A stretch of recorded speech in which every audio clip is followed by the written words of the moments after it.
J'ai dépensé toutes mes économies pour organiser le mariage de rêve de ma sœur en tant que demoiselle d'honneur. J'y ai mis tout mon cœur et toute mon énergie pour que cette journée soit parfaite. Quand je suis tombée enceinte, elle m'a désinvité, m'accusant de le faire exprès pour lui voler la vedette et a même menacé de couper les ponts avec nos parents si ces derniers me soutenaient. Ria et moi avions toujours été inséparables, partageant secrets, rêves et tout le reste, et je n'aurais jamais imaginé que quoi que ce soit puisse nous séparer. Mais quand elle s'est fiancée à Andy, je me suis investi à fond dans l'organisation, l'aidant pour les lieux, les robes, les fleurs, le plan de table, et couvrant même des dépenses bien au-delà de mon budget, dépensant plus de 10 000 $ de ma poche pour que son mariage soit à la hauteur de ses rêves. Quand mon petit ami Owen et moi avons appris que j'attendais un enfant, je pensais qu'elle serait ravie. Mais au lieu de cela, elle est devenue froide, distante et méfiante, prétendant que j'avais orchestré ma grossesse pour éclipser son grand jour. Environ un mois avant le mariage, elle m'a retiré de mon rôle de demoiselle d'honneur, prétextant que ma grossesse serait une source de distraction. Puis, elle est allée plus loin en me désinvitant complètement, m'accusant de manipulation et d'égoïsme et en faisant pression sur nos parents pour qu'ils choisissent un camp, les plaçant ainsi au cœur d'un conflit que je n'avais jamais souhaité.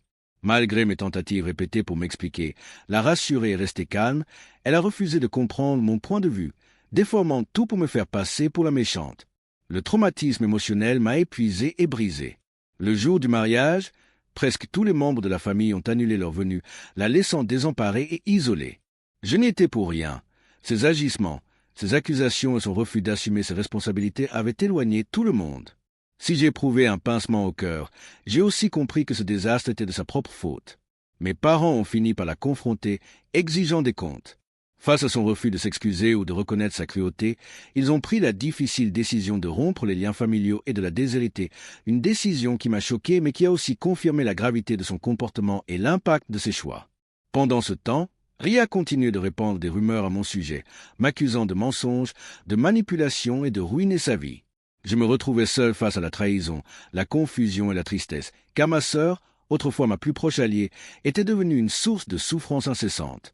Malgré des moments de frustration et de colère, j'ai trouvé du soutien auprès d'Owen, de mes parents et de quelques amis qui m'ont tendu la main, me rappelant que ma valeur ne se définit pas par ses actes ou ses accusations. Les tentatives de réconciliation ont été vaines. Même en la rencontrant en personne, elle m'a de nouveau accusé, a pleuré ses pertes, sans pour autant présenter d'excuses sincères ni faire le moindre effort pour réparer les dégâts qu'elle avait causés. Je me suis retrouvé épuisé, mais déterminé. Je l'aime, mais je ne peux pas la laisser dicter mes émotions ni éclipser la joie que je ressens face à ma grossesse et à l'avenir que nous construisons.